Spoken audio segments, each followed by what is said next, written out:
శుక్లాంబరధరం విష్ణుం శశివర్ణం చతుర్భుజం ప్రసన్నవదనం ధ్యాయేత్ సర్వవిఘ్నోపశాంతయే. గురుర్బ్రహ్మ గురుర్విష్ణుః గురుర్దేవో మహేశ్వరః. గురుఃసాక్షాత్ పరబ్రహ్మ తస్మై శ్రీ గురవే నమః. వ్యాసాయ విష్ణురూపాయ వ్యాసరూపాయ విష్ణవే నమో వై బ్రహ్మనిధయే వాసిష్ఠాయ నమో నమః. కూజాంతం రామ రామేతి మధురం మధురాక్షరం ఆరుష్య కవితాశాఖాం వందే వాల్మీకి కోకిలం. ఆపదామపహర్తారం దాతారం సర్వసంపదాం లోకాభిరామం శ్రీరామం భూయో భూయో నమామ్యహం.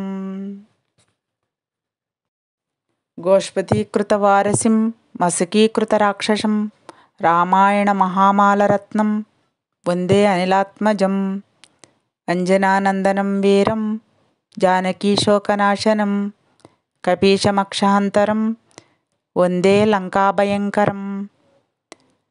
ఉల్లంఘసింధో సలిలం సలీలం యశోకవహ్నిం జనకాత్మజాయాః ఆదాయ తేనైవ దదాహ లంకాం నమామి తం ప్రాంజలీయాంజనేయం.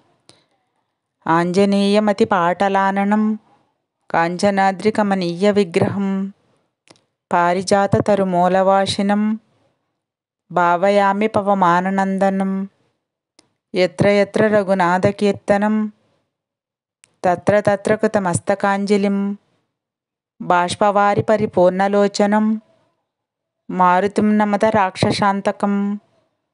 మనోజవం మారుతతుల్యవేగం జితేంద్రియం బుద్ధిమతాం వరిష్టం వాతాత్మజం వానరాయుధముఖ్యం శ్రీరామదూతం శిరసా నమామి. శ్రీరామాయ నమః. శ్రీ వాల్మీకి సంపూర్ణ రామాయణం యుద్ధకాండము. విభీషణుడు సీతను పంపుమనుట. రావణుని అంగీకారము కొరకు వేకువ సమయమున ధర్మార్థ నిశ్చయము గల విభీషణుడు రాక్షసాధిపతి అయిన రావణుని భవనమునకు వెళ్ళెను. ఆ భవనము కొండశిఖరము వలె ఎత్తైనది. బుద్ధిమంతులైనట్టియు ప్రేమగల మహామంత్రులందరూ కూర్చుని ఉండిరి. వాద్యధ్వనులు వినవచ్చుచున్నవి. మహోజ్వలములైన సౌధమది. వేదవిద్వాంసుల పుణ్యఘోష వినవచ్చుచున్నది. అట్టి సౌధమందు రాక్షసులచే గౌరవింపబడుచు అసాధారణ తేజస్సుతో ఉన్నట్టియు ఆసనముపై కూర్చుని ఉన్న కుబేరుని తమ్ముడగు రావణునికి నమస్కరించి అతని చూపుచే నిర్దేశింపబడిన ఆసనము అధిష్ఠించి సామోపాయముచే రావణుని ప్రసన్నుని చేసుకుని ఇట్లు విన్నవించెను.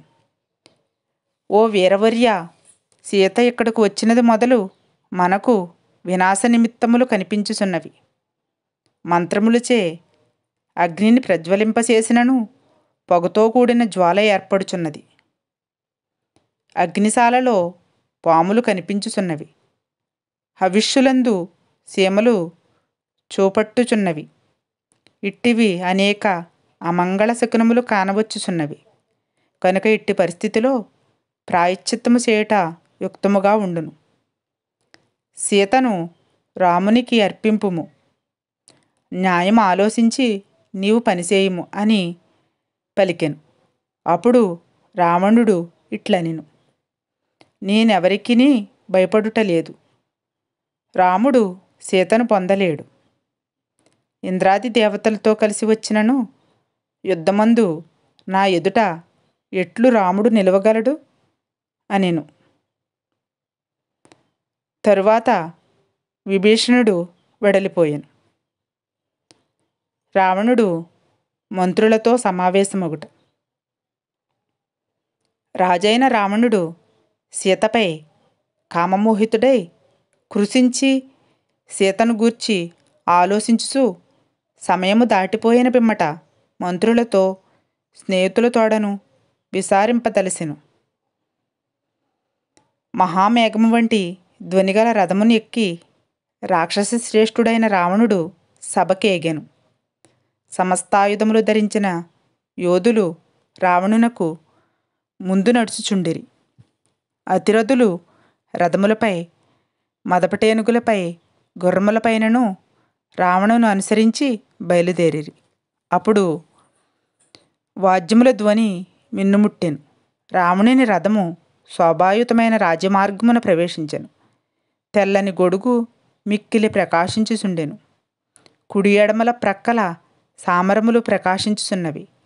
నేలపై నిలబడి రాక్షసులు చేతులు జోడించి రథముపై ఉన్న రాక్షస శ్రేష్ఠునకు శిరస్సు వంచి నమస్కరించిరి. రాక్షసులు జయాశిస్సులు పలుకుచుండ రావణుడు సభాభవనమును చేరెను.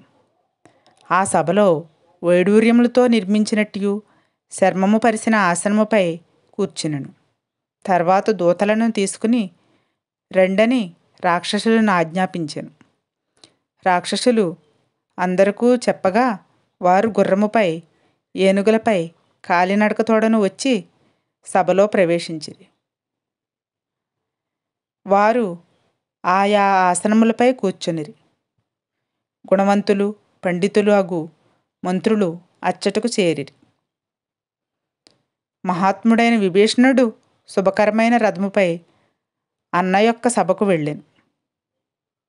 మరియు తన పేరును ఉచ్చరించి పాదములకు నమస్కరించాను. అగర సందన పుష్పాదుల సువాసనలు సభయందు అలుముకొనెను. అందరూ రాజు ముఖమును చూసుచుండిరి. రావణుడు వసువులలో వజ్రహస్తుని వలె మహాబలవంతులైన శస్త్రధారుల నడుమ ప్రకాశించెను.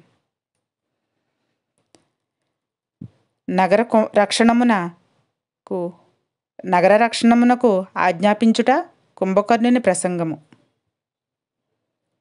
రావణుడు సభనంతటను కలియజూసి సేనాపతియగు ప్రహస్తుని విద్యావంతులైన 4 విధముల యోధులను నగర రక్షణమునకు ఆజ్ఞాపింపుమని ఆదేశించెను.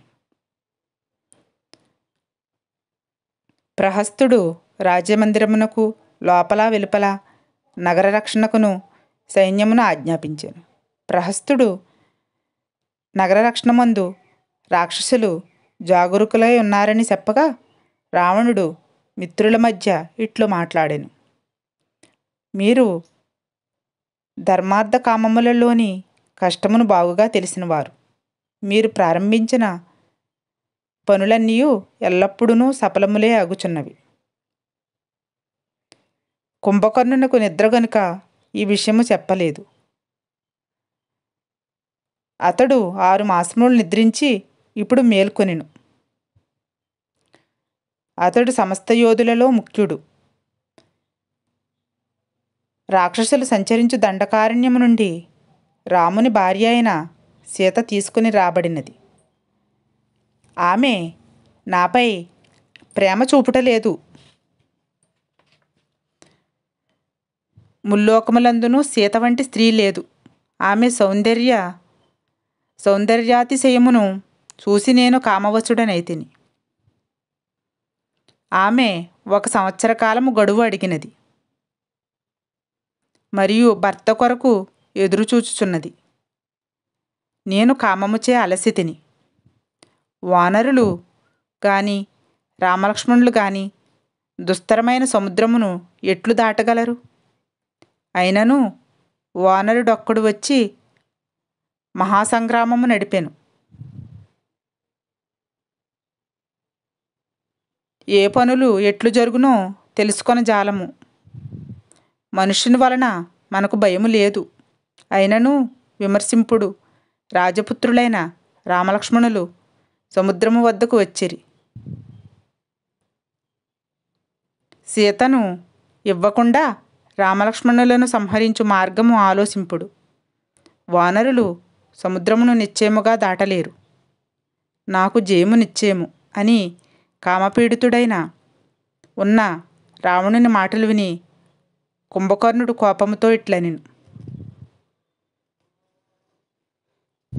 రామలక్ష్మణులు లేని సమయమున బలత్కారముగా సీతను తెచ్చినప్పుడే ఒకమారు బాగుగా ఆలోచించుండవలసినది. అట్లయినా అప్పుడే మేము తగు సలహా చెప్పి ఉండేది వారము. దశానన న్యాయముగా రాజకార్యములు నిర్వర్తించువాడు చివరకు బాధపడనవసరం లేదు. ఉపాయము లేని పనులు విపరీతములైనయు దోషయుక్తములగును. మొదట చేయవలసిన పనులను చివర చేయవలసిన పనులు మొదటను చేయువాడు నీతిని ఎరిగినవాడు కాడు. శత్రువుల లోపములను అవకాశములను కనిపెట్టుచుందురు. నీవు విచారణ చేయకుండా మహాకార్యము ఆరంభించితివి. అదృష్టవశమున రాముడు నిన్ను చంపలేదు. నీవు తగని పని చేసితివి. నేను నీ శత్రువులను చంపి సరిదిద్దుతాను. ఇంద్రసూర్యులు గాని అగ్నివాయువులు గాని ఎదురు నిలిచినను నీ శత్రువులను నేను సంహరింతును. పర్వతమంత శరీరము కలిగి మహత్తరమైన పరిగతో యుద్ధము చేయు నాకు దేవేంద్రుడు కూడా భయపడును. శత్రువు నాపై రెండవ బాణము ప్రయోగించినచో నేను అతని రక్తమును త్రాగివేసెదను. నీవు పూర్తిగా ఊరడిల్లుము. రాముని చంపి నీకు జయము సంపాదించుటకు ప్రయత్నించెదను. రామలక్ష్మణులను చంపి వానరసేన నాయకులందరూ తినివేసెదను. మంచి మద్యము త్రాగుము, కీడించుము, మేలు కలుగు పనులను చేయుము. నేను రాముని చంపినచో సీత నీకు చిరకాలము ఒసురాలై ఉండగలదు అని పలికెను. సీతను బలత్కారము చేయుమనుట.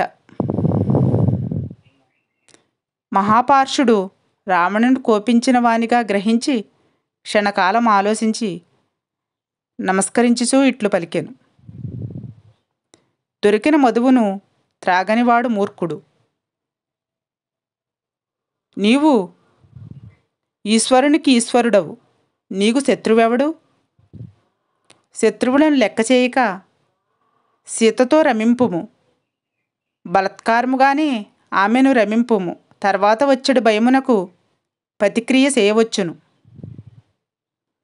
కుంభకర్ణేంద్ర ఇంద్రజిత్తులు దేవేంద్రునైనా నివారింపగలరు.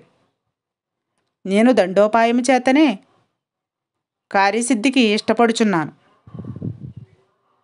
ఇక్కడకు వచ్చిన శత్రువులను అందరూ శస్త్రప్రయోగముచే వశమునర్చుకుందుము. ఇట్లు పలికి మహాపార్షుని మాటలను గౌరవించుచు రావణుడు ఇట్లు పలికెను.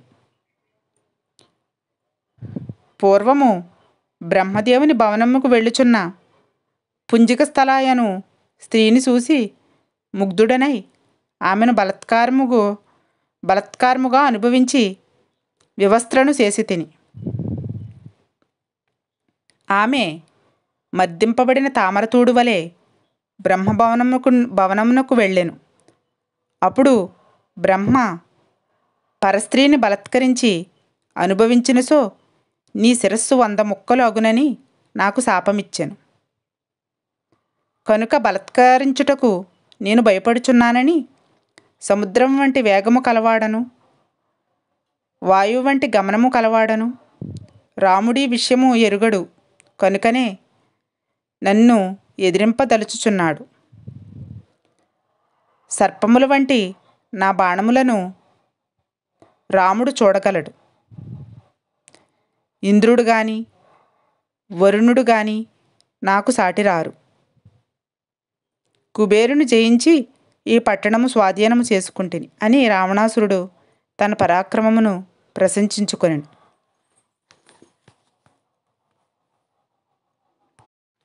విభీషణుడు సీతని రామునికిమ్మనుట.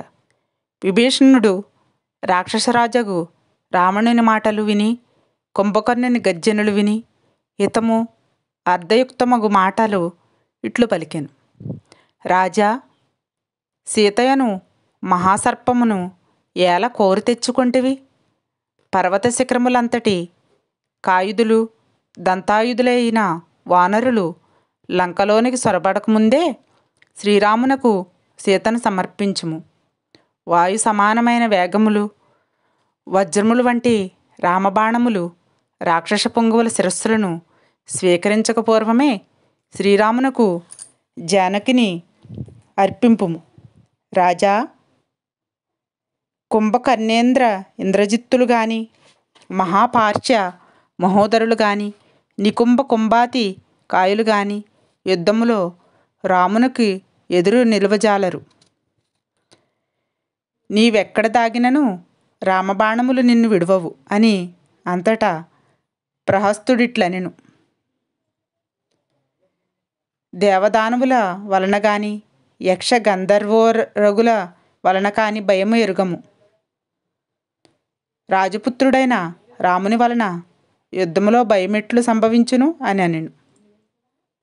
అది విని విభీషణుడు, ప్రహస్త, రాముని చంపుట నాకు నీకు వానరులందరినకును సాధ్యము కాదు. అతని ముందు దేవతలు కూడా కర్తవ్యమూఢులగుచున్నారు. ప్రహస్త, రామబాణములు నీ శరీరమున ప్రవేశించనందున ఇట్లు పలుకుచున్నావు. కుంభకర్ణుడు గాని ఇంద్రజిత్తు గాని నీవు గాని యుద్ధములో రాముని సహింపలేరు. ఈ రాజు శత్రువుల వంటి మిత్రులకు మీసే సేవింపబడుచున్నాడు. తీక్ష స్వభావుడు, ఆలోచింపక పనిచేయువాడును, రాక్షసులతో కూడిన పట్టణమునకు రాజునకు మేలు చెప్పుచున్నాను. సీతను రామునకు సమర్పించుము. శత్రువు యొక్క బలపరాక్రములు తెలుసుకొని వృద్ధి క్షయస్థానములను ఎరిగి తన పక్షమును కూడా బాగుగా తెలుసుకుని ప్రభువునకు హితము బోధించువాడు మంత్రి అని పలికి విరమించెను. ఇంద్రజిత్తు విభీషణుని పరిహసించుట. బృహస్పతితో సమానుడైన విభీషణుని మాటలు విని రాక్షస సంఘములో ముఖ్యుడగు ఇంద్రజిత్తు, పినతండ్రి, మిక్కిలి భయపడిన వాని వలె అనర్థకరములగు మాటలు మాట్లాడితివి. ఈ వంశములో పుట్టిన వాడెవడు ఇట్లు మాట్లాడడు. మన వంశములో బలపరాక్రమ వీర్యతేజ శౌర్యములు లేనివాడు మా పినతండ్రి ఒక్కడే. మనుష్యులైన ఆ రాజపుత్రులను మనలో అతి సామాన్యుడైన ఏ రాక్షసుడైనను చంపగలడు. నువ్వెందులకు భయపెట్టుచున్నావు?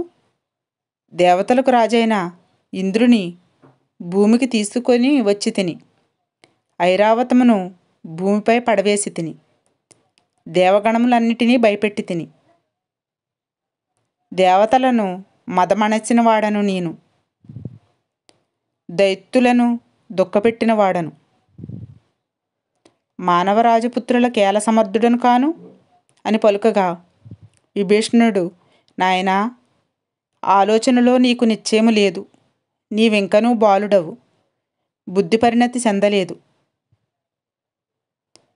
రావణునకు పుత్రుడనడి పేరుతో మిత్రముఖ శత్రువు నీవు రాముని వలన కలిగినవి నాశనము తెలిసియు యుద్ధమునకు ప్రోత్సహించు నీవు వధింపదగిన దుర్బుద్ధివి. నిన్నిక్కడకు రావించిన వాడును వధ్యుడే. నీవు బాలుడవు, సాహసికుడవు, మూఢుడవు, వినయము లేనివాడవు, బాలుడువుగా మాట్లాడుచున్నావు. బ్రహ్మదండ సమానములైనట్టియు యమదండము వంటివి ప్రకాశమానములైన రామబాణములను ఎవడు యుద్ధమందు సహింపబోవును? రాజా, ధనములను, రత్నములను, భూషణములను, దివ్యములైన వస్త్రములను, చిత్రములైన మణులను సీతాదేవిని శ్రీరామునకు సమర్పించి మనము దుఃఖము లేనివారమై ఉందాము అని పలికెను. రావణుడు విభీషణుని తిరస్కరించుట. కాలప్రేరితుడై రావణుడు హితము చెప్పిన విభీషణుణ్ణి ఇట్లు పలికెను. కోపించిన శత్రువుతో గాని కాలసర్పముతో కాని కలిసి నివసించవచ్చు. మిత్రుడనని చెప్పుకొనుచు శత్రువును సేవించు వానితో మాత్రము కలిసి ఉండరాదు. సమస్త లోకములందును జ్ఞాతుల శీలము ఎరుగుదును. జ్ఞాతులలో ఒకనికి కష్టము వచ్చినప్పుడు రెండవవాడు సంతసించును. జ్ఞాతులు నిత్యము సంతోషించుచు కష్టకాలమున హింసింతురు. అగ్ని గాని శస్త్రములు కాని ఘోరపాశములు గాని భయము కలిగింపవు. జ్ఞాతులు మాత్రము భయము కలిగించువారు. మరి ఒకడు ఎవడైనా నీవలే మాట్లాడినచో ఈ క్షణమందే మరణించి ఉండెడువాడు. వంశద్రోహివగు నిన్ను నిందించుచున్నాను అనెను. న్యాయవాదియగు విభీషణుడు గదను చేతబట్టుకుని వెంటనే 4 రాక్షసులతో ఆకాశమునకు ఎగిరెను. అప్పుడు విభీషణుడు కోపంతో రావణుడితో ఇట్లు పలికెను. రాజా, నీవు భ్రమపడితివి. నాకు తండ్రి సమానుడవైన నీవు ధర్మ మార్గమును విడిసితివి. చెడుకాలము దాపురించినవాడు మంచి మాట వినడు రాజా. ప్రియము మాట్లాడువారు బాగుగా లభించెదరు. ప్రియము కాని మేలును బోధించువాడు వినువాడును దుర్లభులు. కాలపాసబద్ధుడవైన నిన్ను మండుచున్న ఇంటిని వలె ఉపేక్షింపలేక మాట్లాడి తిని. ప్రజ్వలిల్లుచున్న అగ్నితో సమానములగు రామబాణములచే సంపబడుటకు నిన్ను సమ్మతింపలేక నేను అట్లు మాట్లాడి తిని. నేను మేలుగోరి మాట్లాడి తిని కనుక నన్ను క్షమించుము.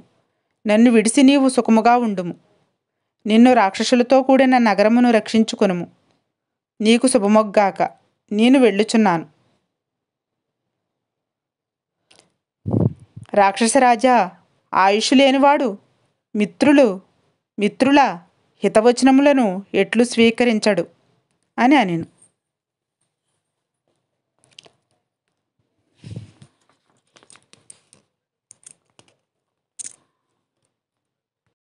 విభీషణుడు రాముని ఆశ్రయింప వెళ్ళుట. ఇట్లు రావణుని పరుషముగా మాట్లాడి విభీషణుడు క్షణకాలములో రామలక్ష్మణులున్న చోటకు వచ్చెను. మేరు శిఖరమంతటి ఆకారము కలిగి ఆకాశమందున్న అతనిని నేలపై ఉన్న వానర యోధపతులు చూసిరి. అతని అనుచరులు 4 కవచములు ఆయుధములను ధరించిన వారై ఉండిరి. సుగ్రీవుడు వారిని చూసి వానరులతో ఆలోచించెను. క్షణకాలం ఆలోచించి వానరులందరితో ఇట్లనెను. సమస్త ఆయుధములు ధరించి 4 రాక్షసులతో ఇతడు మనలను సంహరించుటకే వచ్చుచున్నాడు చూడండి అని అంత వానరోత్తములందరూ చెట్లను కొండలను పట్టుకుని ఇట్లనిరి. రాజా, వెంటనే దురాత్ములైన వీరిని సంపన ఆజ్ఞాపింపుము. సచ్చి భూమిపై పడెదరని వానరులు అట్లు సంభాషించుచుండగా ఆకాశమందే ఉండి విభీషణుడు సుగ్రీవునికి తక్కిన వానరులను చూసి, రావణుడు దుర్మార్గుడైన రాక్షసరాజు. నేను అతని తమ్ముడను విభీషణుడను అనువాడను. అతడు జటాయువును చంపి జనస్థానము నుండి సీతను అపహరించి తెచ్చెను. ఆమె రాక్షస స్త్రీల కాపలాలో దీనురాలై వివసురాలై ఉన్నది. ఆమెనిచ్చివేయమని సహేతుముగా నేను చెప్పినను కాలము సమీపించి అతడు నా మాటలు వినలేదు. అతడు పరుషముగా మాట్లాడి నన్ను సేవకుని వలె అవమానించెను. నేను భార్యను సంతానమును విడిసి రాముని శరణు వేడుచున్నాను. మహాత్ముడైన రామునకు సర్వలోక శరణ్యునకు నేను వచ్చినట్లు తెలియజేయుడని పలికెను. సుగ్రీవుడు లక్ష్మణుడి ఎదుట రామునితో ఇట్లనెను. శత్రువు మన సైన్యంలో ప్రవేశించెను. గుడ్లగోప కాకులను చంపినట్లు సమయము కనిపెట్టి మనల్ని చంపగలడు. ఆలోచించి పనిచేయవలెను. రాక్షసులు కామరూపులు అంతర్ధానమును పొందగలరు. సూరులను వంశించు నేర్పు గలవారును వారిని విశ్వసింపరాదు, నమ్మరాదు. రావణునికితడు గూఢసారి కావచ్చు. మనలో ప్రవేశించి భేదము చేయవచ్చు. లేక అవకాశము చూసి స్వయముగానే విశ్వసించిన మనలను చంపవచ్చు. సహజముగా రాక్షసుడు శత్రువునకు తమ్ముడు.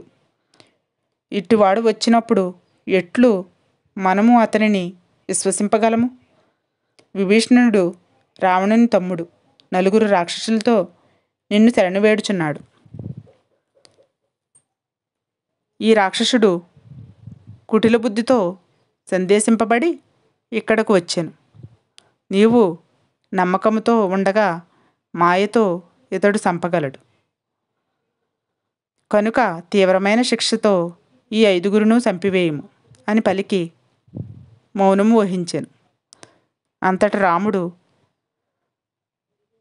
హనుమంతుడు మొదలగు వానరులను ఉద్దేశించి, సుగ్రీవుడు విభీషణుని గూర్చి చెప్పినది మీరందరూ వింటిరి కదా. కష్ట సమయమందు బుద్ధిమంతుడు మిత్రునకు ఉపదేశించుట అత్యవశ్యకము కదా అనగా వానరులు సంతోషించిన వారై తమ తమ అభిప్రాయమును రామునకు చెప్పుదొడిగిరి. రామా, నీకు 3 లోకములందునూ తెలియనిది లేదు. నీ గౌరవము నిలబెట్టుకొనుచు స్నేహముతో మమ్మడుగుచుంటివి. నీవు సత్యవ్రతుడవు, సూర్యుడవు, ధార్మికుడవు, మహాపరాక్రమశాలివి, పరిశీలించి పనిచేయువాడవు, స్నేహితులపై కార్యభారముంచినవాడవు. కనుక నీ మంత్రులు బుద్ధిమంతులు ఒక్కొక్కరు రామునకు తమ అభిప్రాయములను తెలుపుదురుగాక అనగా అంగదుడు విభీషణుని పరీక్షింపుడు. శత్రువు వద్ద నుండి వచ్చుటచే తప్పగా పరిశీలింపదగినవాడు, వెంటనే విశ్వసింపరాదు. మనలను నమ్మించి మహాహానిని కల్పించవచ్చు. గుణమును గ్రహింపుడు. దోషమున్నచో విడిసిపుచ్చుడు. గుణములు ఎక్కువన్నచో గ్రహింపవచ్చునని పలుకగా శరభుడు వెంటనే ఇతని విషయమై గూఢసారిని నియమించుడు. అతని ద్వారా విషయము గ్రహించి ఇతని విషయమున ప్రవర్తింపవచ్చునెను. తరువాత జాంబవంతుడు ఇట్లనెను. బద్ధవైరుడు పాపుడు అగు రాక్షసరాజు వద్ద నుండి ఆ కాలంలో వచ్చిన విభీషణుడు సర్వవిధములా శంకింపదగినవాడు అని అనెను. మైందుడు వీనిని మధురముగా అడిగి అతని భావం గ్రహించి తరువాత చేయవలసినది నిర్ణయింపవచ్చునెను. పిమ్మట శశివోత్తముడైన హనుమంతుడు సంగ్రహముగా మధురముగా అర్థవంతమగు మాటలను ఇట్లు పలికెను. బుద్ధిమంతులలో శ్రేష్ఠుడవు, వక్తలలో ప్రముఖుడవు అగు నిన్ను బృహస్పతి కూడా అతిశయింపలేదు.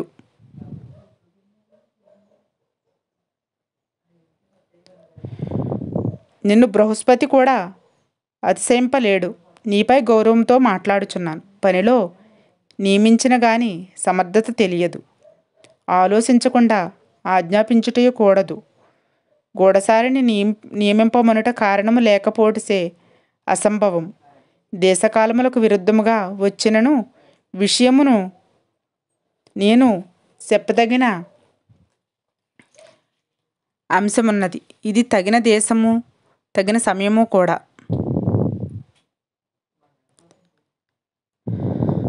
రావణుని దుర్మార్గమును నీ పరాక్రమమును బుద్ధితో ఆలోచించి అతడిక్కడకు వచ్చుట సమంజసమే. ఇతని ముఖము ప్రసన్నముగా ఉన్నందున నాకు సందేహం కలుగుటలేదు. ఇతని వాక్కునందు కూడా దోషము కనుపడుటలేదు. ఆకారమును దాచుకున్నను అది బయటపడగలదు. తగిన దేశకాలములందు ఆరంభించిన పని సఫలమగును. నీ ప్రయత్నము చూసి రావణుని వంచెన గమనించి వారిని చంపిన విషయమును విని సుగ్రీవ పట్టాభిషేకమును ఆకర్షించి రాజ్యమును కోరుసు బుద్ధిపూర్వకముగా అతడు ఇక్కడికి వచ్చెను. ఇది అంతయు గమనింపగా వీనికి రక్షణ ఇచ్చుట తగినదని నా అభిప్రాయము. మిగిలిన కర్తవ్య విషయము తమ చిత్తానుసారము చేయుడు. శరణాగ రక్షణ మహాత్యము. రాముడు హనుమంతుని మాటలు విని ఇట్లు పలికెను. విభీషణుని గూర్చి నేను చెప్పదలసినది కలదు, మీరందరూ దానిని వినగోరుచున్నాను. స్నేహభావంతో వచ్చినవాడు దుష్టుడైనను వానిని విడువను. సత్పురుషులు గౌరవించు మార్గమిది అని అప్పుడు సుగ్రీవుడిట్లనెను. కష్టములో ఉన్న సోదరుని విడిసినవాడు ఎట్టివాడు అని అంతటా రాముడు అందరూ చూసి ఇట్లు మాట్లాడాను. సోదరులందరూ భర్తను లాంటి వారు ఉండరు. నా వంటి కుమారులు నీ వంటి స్నేహితులు ఉండరు. ఈ రాక్షసుడు చెడ్డవాడైనా మంచివాడైనను నాకు కొంచెమేని అపకారము చేయజాలడు. ఒక పావురము శరణుజొచ్చిన శత్రువును పూజించి తన మాంసమును ఇచ్చి పూజించినని వినుచున్నాము కదా.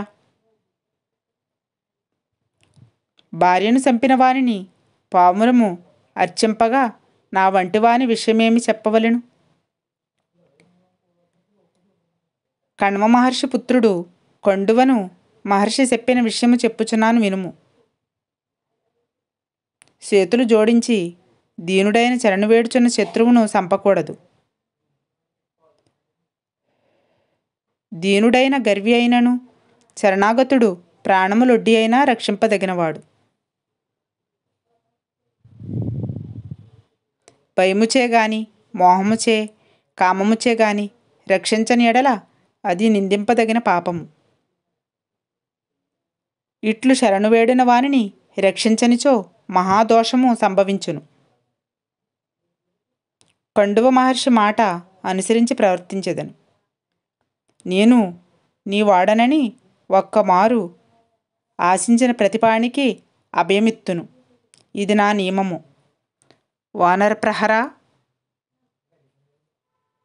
వానరప్రవరా వానిని తీసుకుని రమ్ము, అభయమిచ్చితిని. విభీషణుడైన రావణుడైనను శరణాగతుడు రక్షింపదగినవాడే అని అనెను. ధర్మము నెరిగిన లోకరక్షక శిఖామణి, నీవు మంచివానిగా నిర్ణయించిన పిదప నా మనస్సు కూడా విభీషణుని పరిశుద్ధినిగా భావించుతున్నది.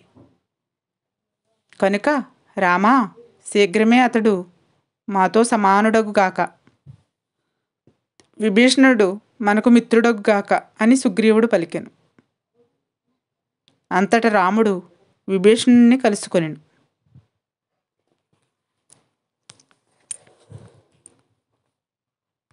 మళ్ళీ యుద్ధకాండము తరువాయి భాగంతో రేపు కలుద్దాం. మంగళం కోసలేంద్రాయ మహనీయ గుణాబ్దయే. చక్రవర్తి